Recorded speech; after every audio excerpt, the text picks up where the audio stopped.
누구죠? 안녕하세요. 안녕하세요. 네. 아유, 감사합니다.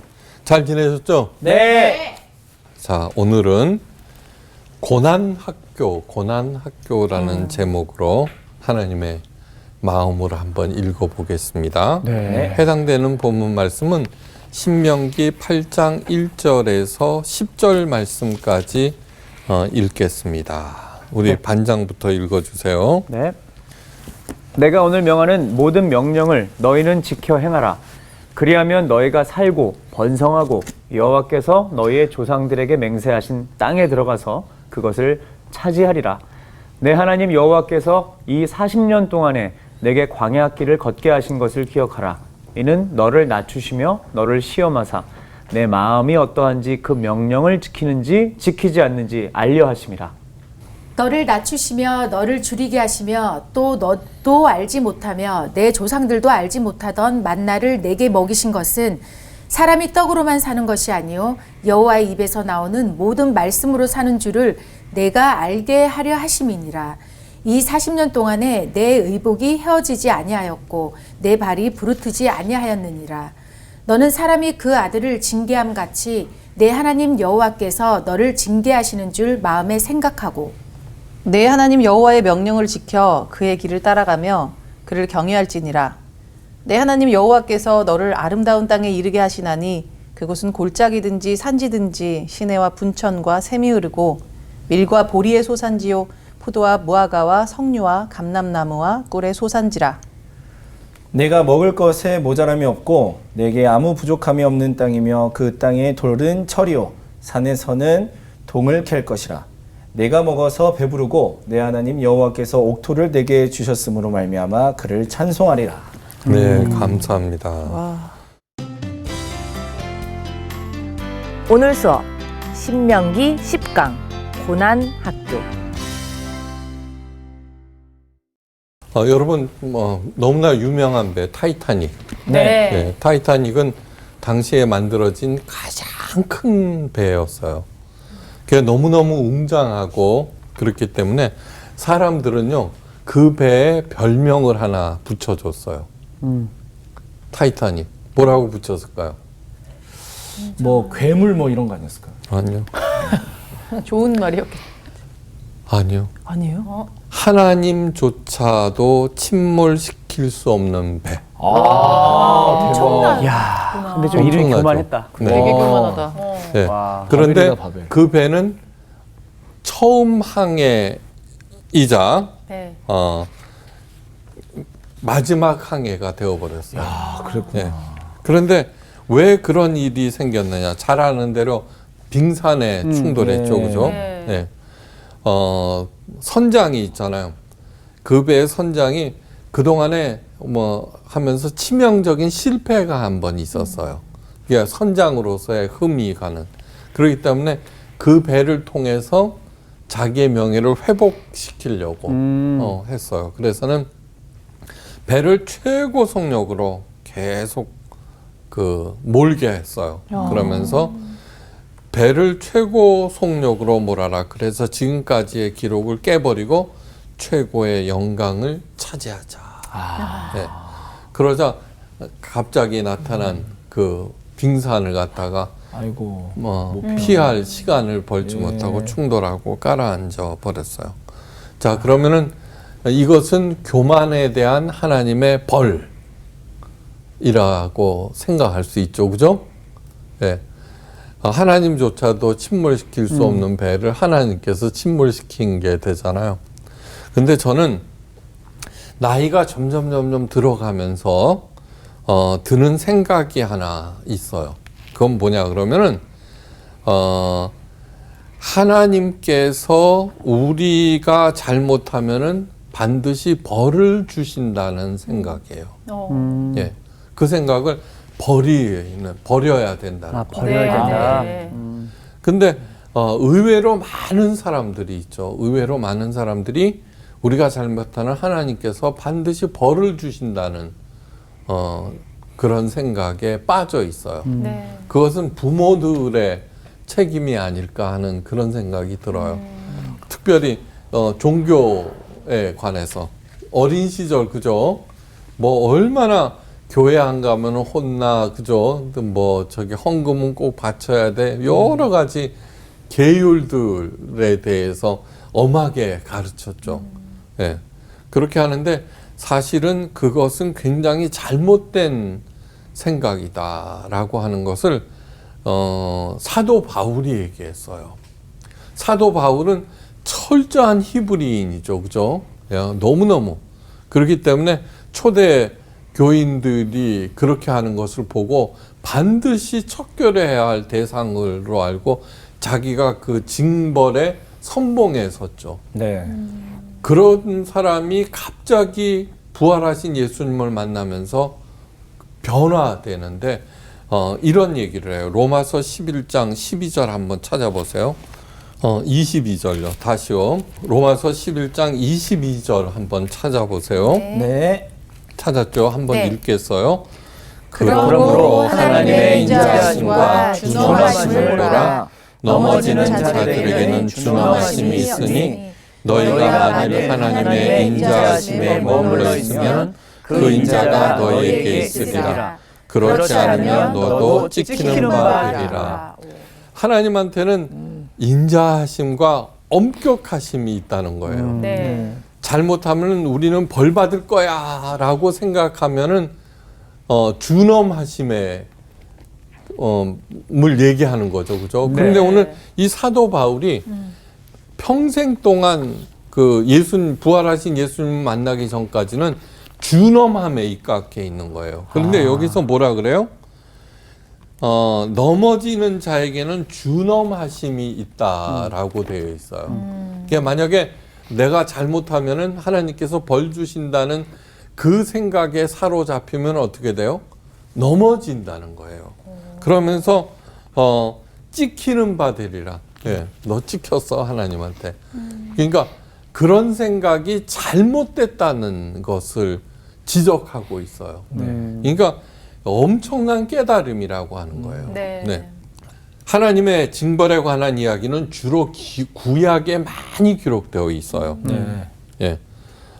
그것은 이스라엘 백성들을 하나님의 자녀와 제사장으로 세우기 위한 훈련 과정에서 일어난 것이에요. 그죠? 네. 예.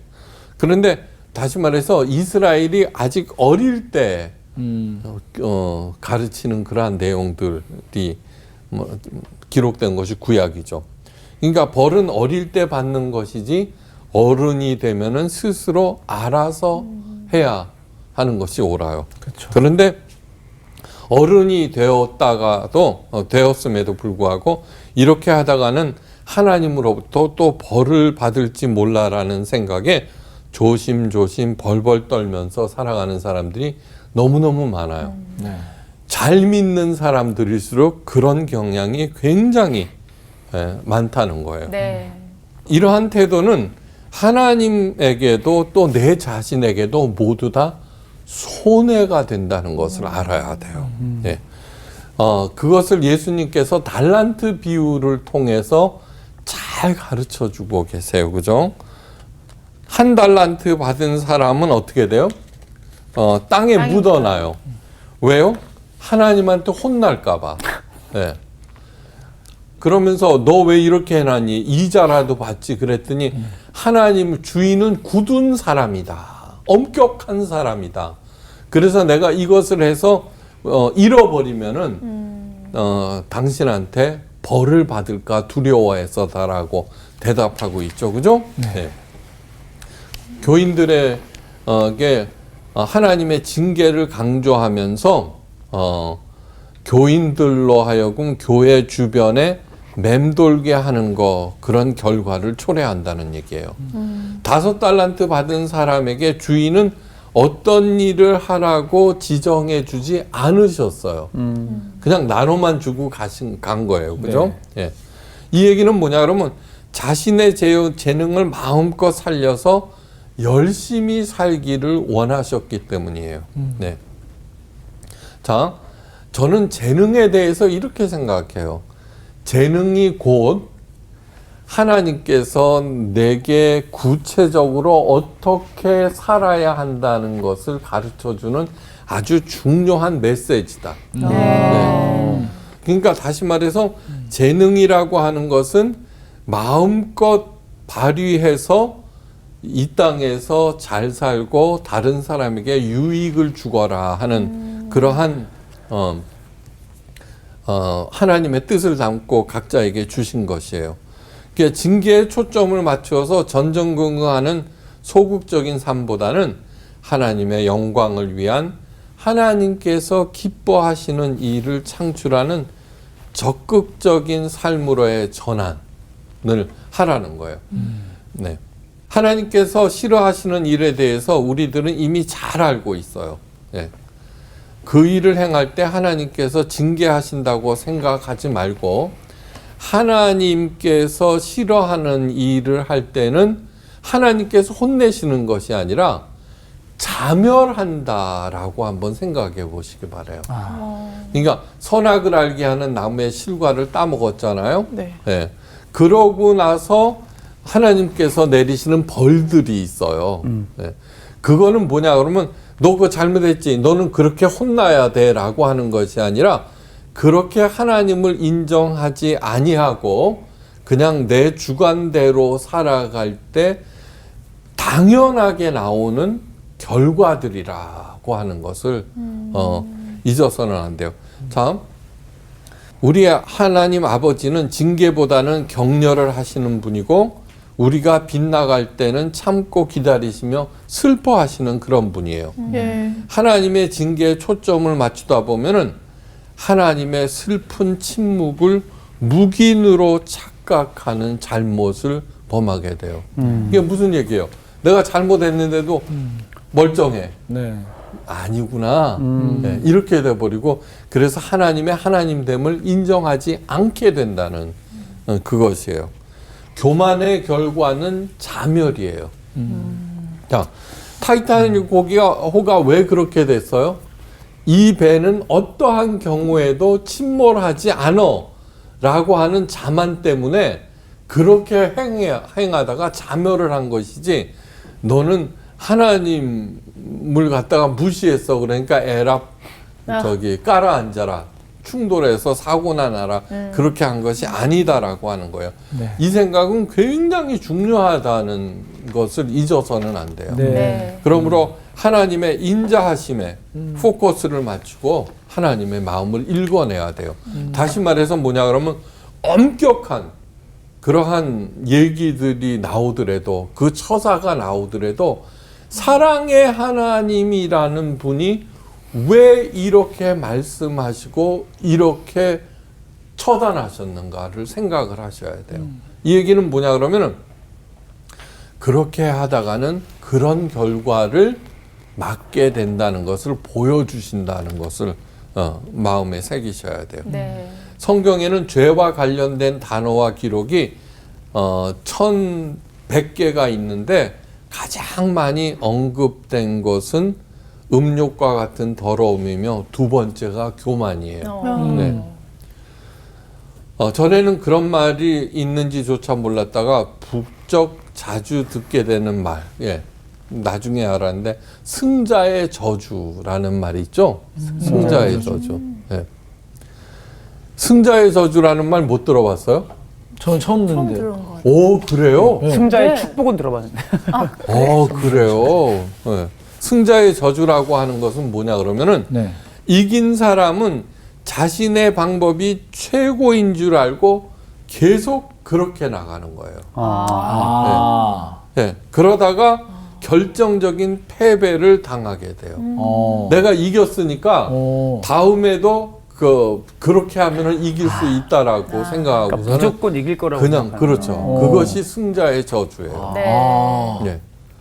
너무너무 중요한 얘기예요. 예. 이제 여러분도 오늘 좋은 거 배웠네. 네, 저희는 계속 좋은 거 배우고 있습니다. 왜 그러냐 그러면 예. 상황이라고 하는 것은 겉으로 나타나는 현상이 같을지라도 네. 심층적으로 보면은 언제나 변화무쌍하거든요. 그렇죠. 맞아요. 그렇기 때문에 언제든지 내 판단에 의지해서는 안 된다라고 하는 거예요. 네가 아무리 똑똑해 보여도 너는 흙이야. 예? 흙이니까 흙으로 돌아가라고 하는 것이 하나님의 메시지예요. 그래서 사실 에덴 동산에서는 뭐가 돼요? 보기에도 좋고 먹기에도 좋은 과물이 가득했어요. 예. 그런데 뭐냐 그러면 선악을 알게 하는 나무의 실과를 따먹자. 다시 말해서 하나님의 하나님됨을 인정하지 않자 땅이 저주를 받고 네. 그 땅에서 나는 소산을 먹기 위해서는 땀을 무지하게 흘려야 된다는 거예요. 다시 말해서 성경에 기록되어 있는 모든 징계라고 하는 것은 하나님의 말씀을 거역할 때 당연하게 일어나는 결과다. 자멸하는 것이다 라고 하는 것을 잊어버려서는 안 돼요. 네. 교만의 결과가 자멸인 이유는 무엇이냐 하면 남으로부터 나아가서는 하나님으로부터도 배우려 하지 않기 때문이에요. 자만. 예. 하나님께서 이스라엘 백성을 향하여서 이렇게 말씀하셨어요. 이사야서 1장에서 너희가 어찌하여 매를 더 맞으려고 더욱더욱 패역하느냐. 온 머리가 병들었고 온 마음이 피곤하였으며 발바닥에서 머리까지 성한 것 없이 상한 것과 터진 것과 새로 맞은 흔적뿐이거늘 그것을 짜며 싸매며 기름으로 유하게 함을 받지 못하였도다. 예.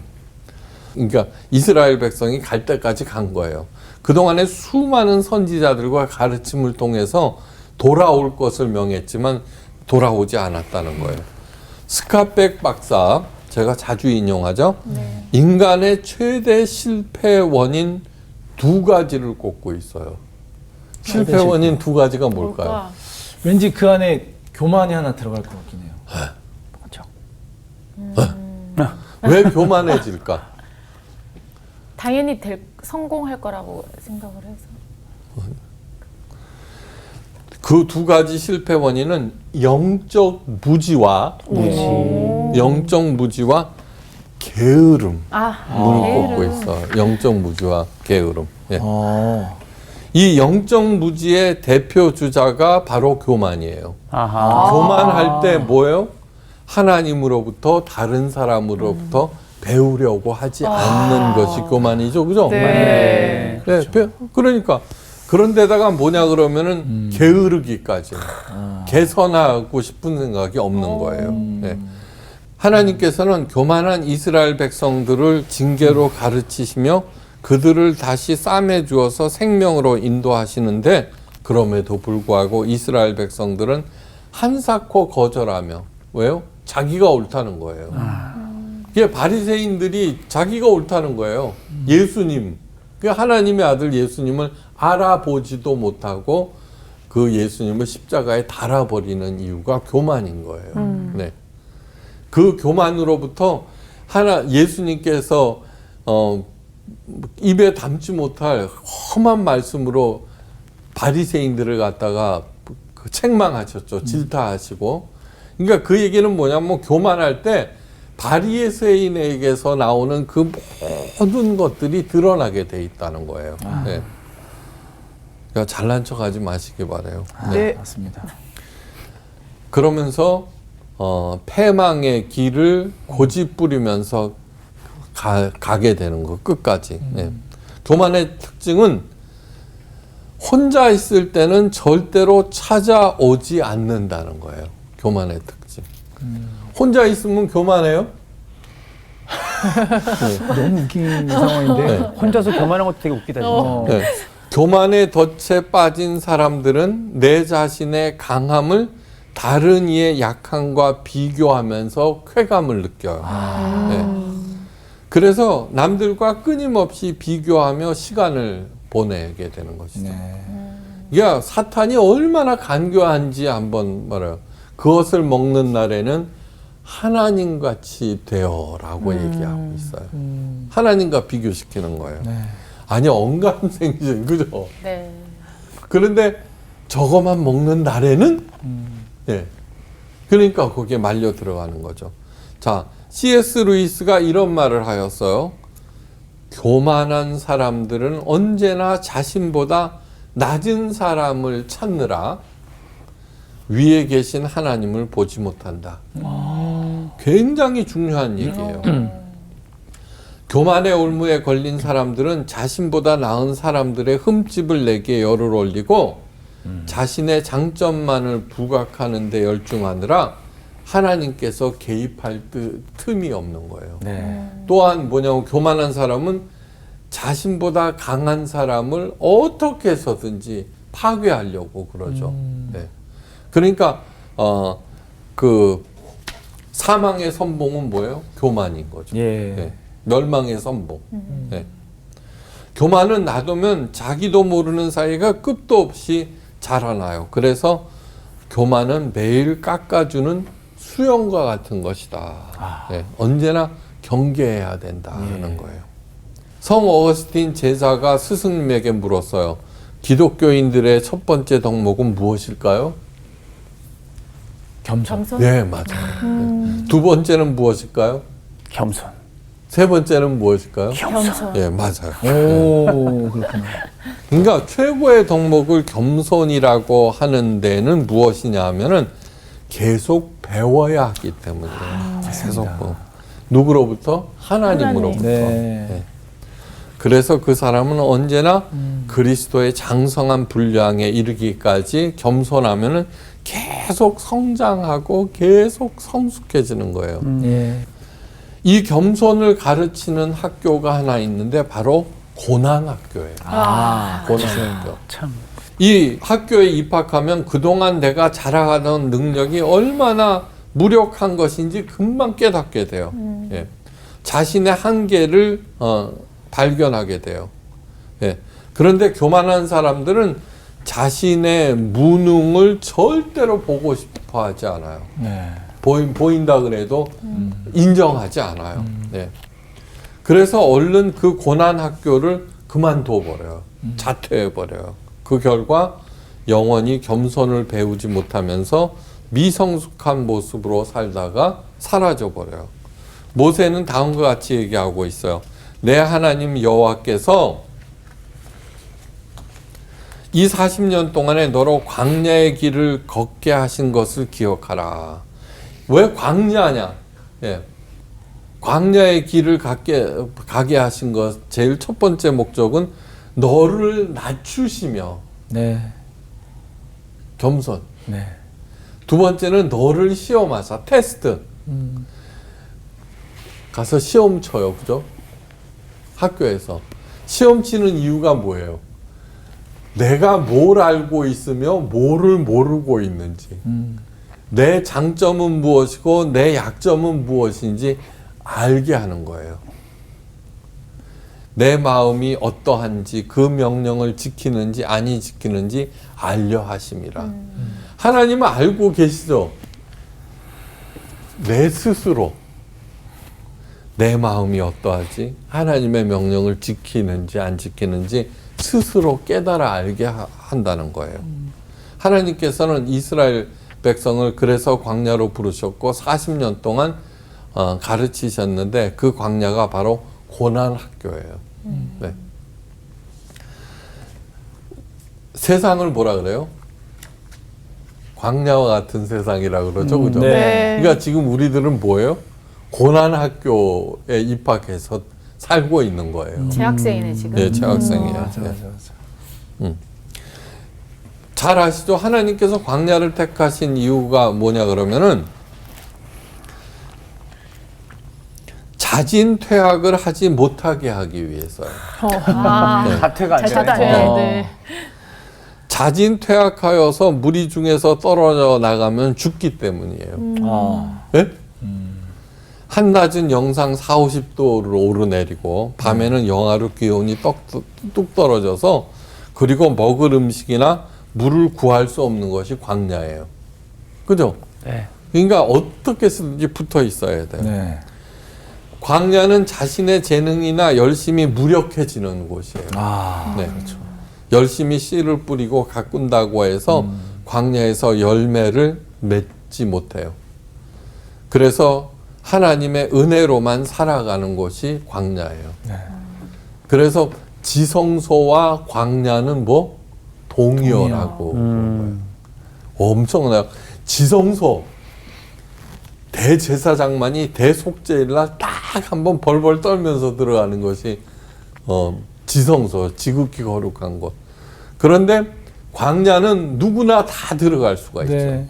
그러니까 그것이 은혜인 거죠. 네. 겸손이라고 하는 것은 뭐냐 그러면은 하나님 됨을 인정하고 하나님의 명령은 그 어떤 것이든지 순종하는 것, 그것이 바로 겸손이에요. 네. 예수님께서 뭐라 그러셨어요? 나는 마음이 온유하고 겸손하니 나의 멍에를 메고 내게서 배우라. 그래야면 너희 마음이 쉼을 얻으리니 이는 내 멍에는 쉽고 내 짐은 가벼움이라. 예. 예수님의 그 멍에는 그 이스라엘에서 우리는 소 한 마리가 끌잖아요. 그런데 이스라엘에서는 2마리가 끌어요. 예수님이 셀까요? 내가 셀까요? 예수님. 그렇죠. 같이 메고 가니까 옆에 따라가기만 하면 된다는 얘기예요. 그 다음에 예수님의 멍에는 쉽죠. 예수님의 짐은 가벼워요. 예수님께서 다 나의 죄짐까지 지셨잖아요. 그 다음에 또 하나, 종교적인 계율을 지키는 것은 정말 어려워요. 그죠? 네. 어려워요. 그런데 예수님께서 그 복음서를 보면 한 번도 있죠. 종교적인 계율에 대해서 가르치신 적이 한 번도 없어요. 오히려 인간들이 강조했던 그 종교적인 계율을 깨트려 버리셨죠. 네. 기도할 때 중언부언하지 말라. 예. 만약에 그것이 그렇게 중요했으면은 그걸로 가득했을 거예요. 그죠? 네. 네. 맞아요. 갑자기 예수님께서 벌떡 일어나셔서 홀로 어디론가 가셨다. 뒤따라가 보니 광야였다. 거기서 무려 이틀 동안을 기도하고 계셨다. 그런 대목이 나오면 어떻게 돼요? 우리들도 모두 다 이틀 동안 광야로 가서 기도해야 되겠죠. 네. 그죠? 그런 것이 하나도 없어요. 그러니까 예수님께서는 인간들이 종교적인 계율로 그 짐을 지어줬던 것들을 갖다 풀어주기 위해서 오신 것. 네. 하나님은 살아계시고 하나님은 오직 사람들을 살리는 일에 관심을 두셨어요. 네. 그래서 그분이 내리는 명령과 처방은 무조건 사는 길이고, 그러므로 하나님을 신뢰하고 사랑하는 것만이 참 믿음이고, 그렇게 할 때 겸손은 자동적으로 내 몸에 배이게 되는 거예요. 그죠? 네. 그러니까 어렵지가 않아요. 그러니까 언제든지 있잖아요. 아, 예수님이 겸손하라 그랬지. 조금만 잘난 척 하고 있더라도 얼른 그 발걸음만 멈추면 돼요. 네. 네. 믿음과 순종과 겸손은 같은 뿌리에서 나온 서로 다른 열매들이라고 하는 것. 참 믿음의 소유자는 하나님의 말씀에 순종하며 그래서 힘들이지 않고 언제든지 겸손할 수 있어요. 그런데 왜 40년 동안 그 광야에 있었어요? 하루를 왜? 1년. 의심했기 때문이죠. 하나님의 말씀을. 네. 네. 그러니까 그 고난학교를 빨리 졸업할 수도 있죠. 그렇죠. 네. 자퇴는 못하지만 졸업은 빨리 할 수 있어요. 어떻게? 겸손.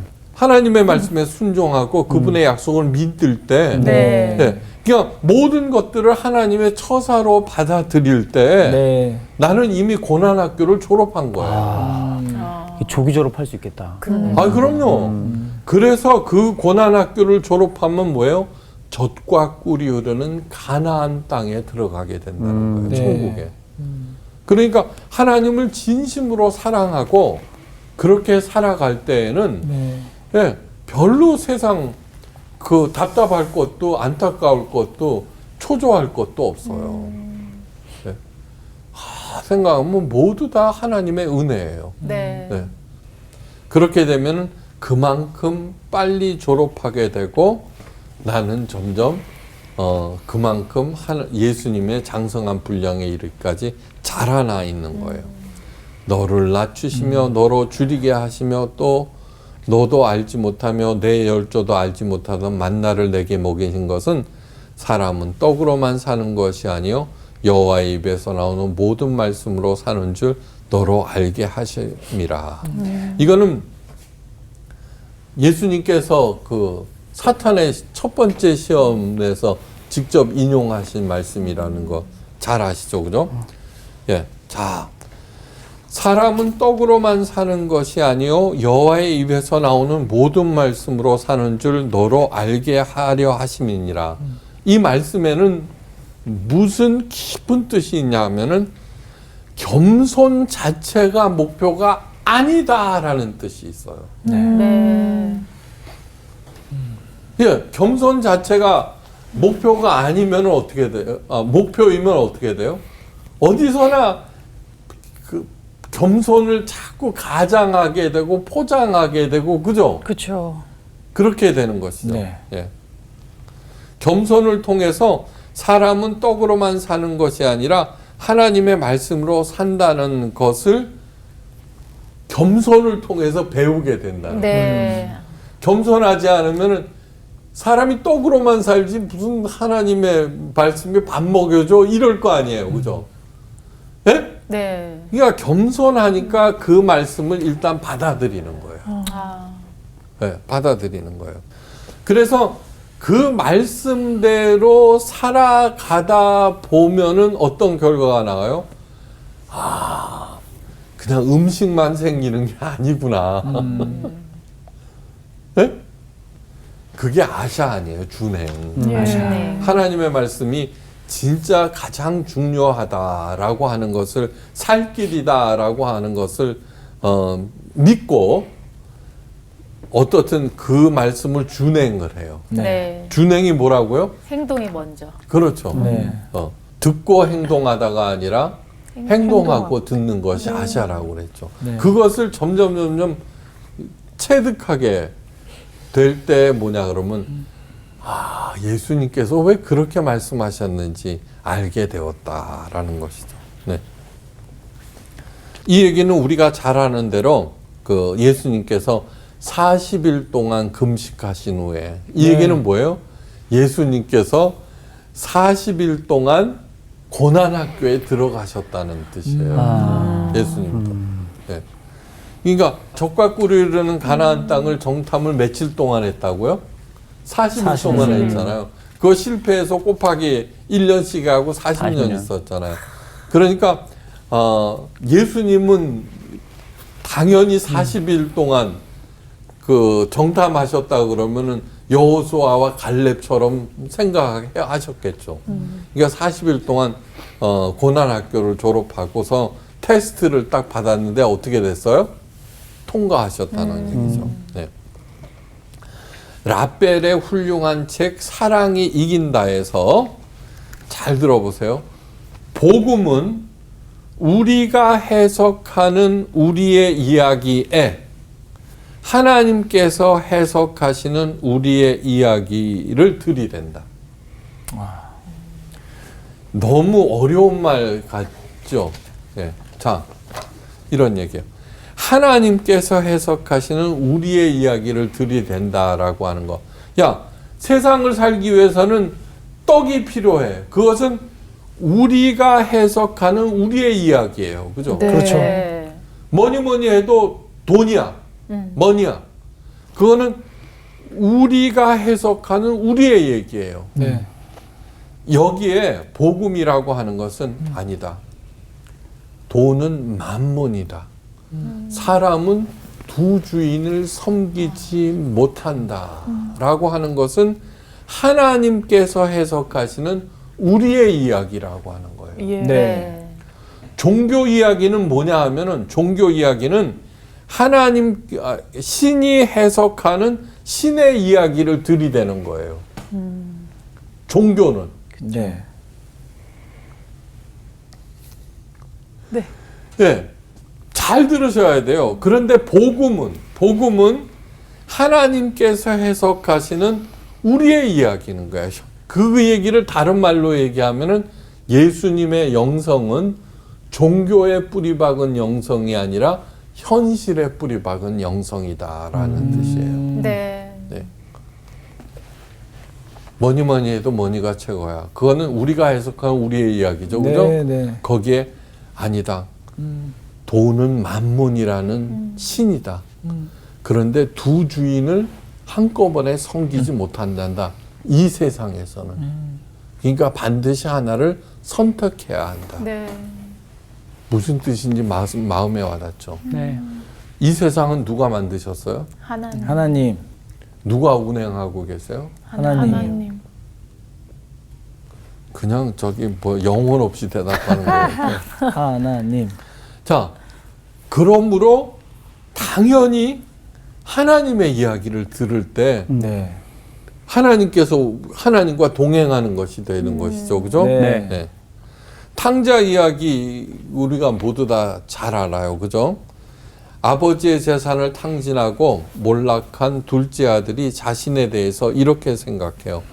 지금부터는 아버지의 아들이라 일컬음을 감당치 못하겠나이다. 나를 품꾼의 하나로 보소서라고 얘기해요. 세상의 고난학교에서 깨달은 것이죠. 자, 나는 아버지의 아들이라 일컬음을 감당치 못합니다. 나를 품꾼의 하나로 보소서라고 하는 것은 탕자가 해석하는 자기 자신의 이야기죠. 네. 네. 그런데 아버지는 둘째 아들에게 이렇게 말해요. 내 아들은 죽었다가 다시 살아났으며 내가 잃었다가 다시 얻었노라. 네. 이것은 아버지에 대한 탕자의 이야기죠.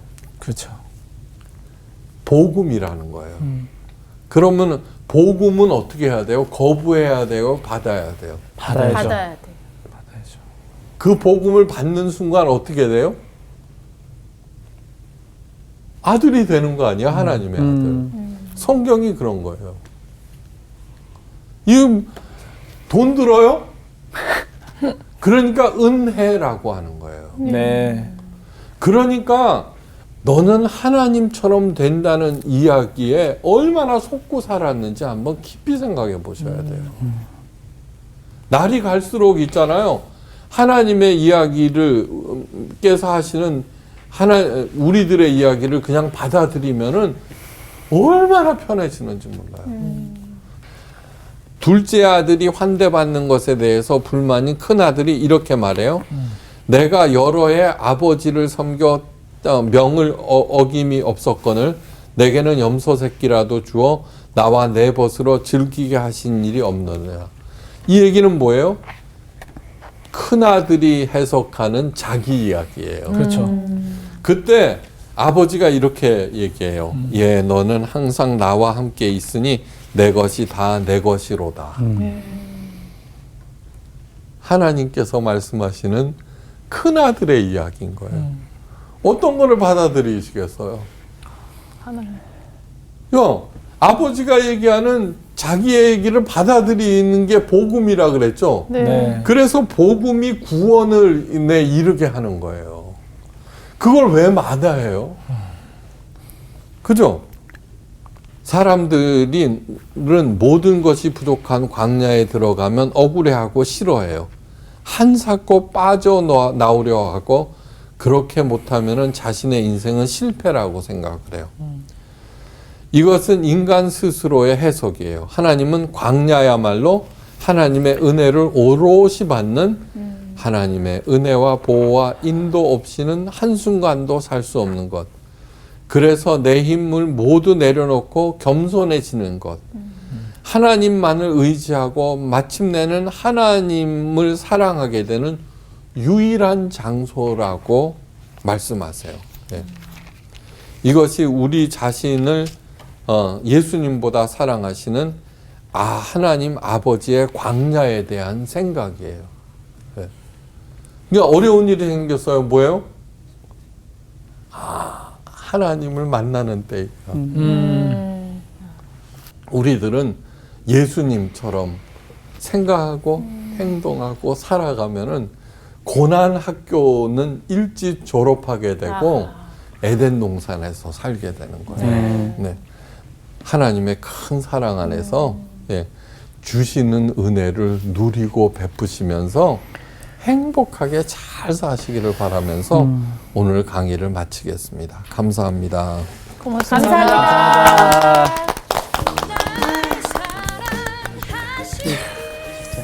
항상 그 교만 저 진짜 그 기도 제목 중에 항상 겸손이 있거든요. 나도. 예, 근데 그 교만은 자기만 빼고 다 알잖아요. 그렇기 때문에 이제 더 위험해서 항상 겸손을 놓고 기도하는데 오늘 말씀에 참 많은 게 와닿았습니다. 예, 진짜. 예. 아니 고난학교에 나 많이 입학했었는데 지금 돌아보면 그 고난학교 때만 성장했던 것 같아. 내가 성장했던 그 조금의 성장은 다 고난학교에서 배운 거였더라고. 그래서 이제는 또 겸손까지 나아가는. 근데 그 학교 가고 아, 그래요? 아, 나는 마지막에 선생님이 말씀하셨던 데에서 어떤 말씀이 생각나냐면 예수님은 포도나무고 우리가 가지라고 했잖아요. 내가 이 가지에 온전히만 붙어 있으면 나는 그냥 거저 덩달아 같이 열매를 맺고 예. 근데 지금 현재 내가 고난 학교에 재학 중이라면 아 이것도 감당할 수 있겠다. 왜냐 옆에 보니까 요한이도 있고 수지도 있고 정규도 있어. 외롭지가 않은 거예요. 그래서 우리가 무사히 잘 이 고난 학교를 함께 졸업해야겠다. 그런 생각이 드네요. 고난학교 1교시 수업이 낮추는 법, 2교시 줄이는 법.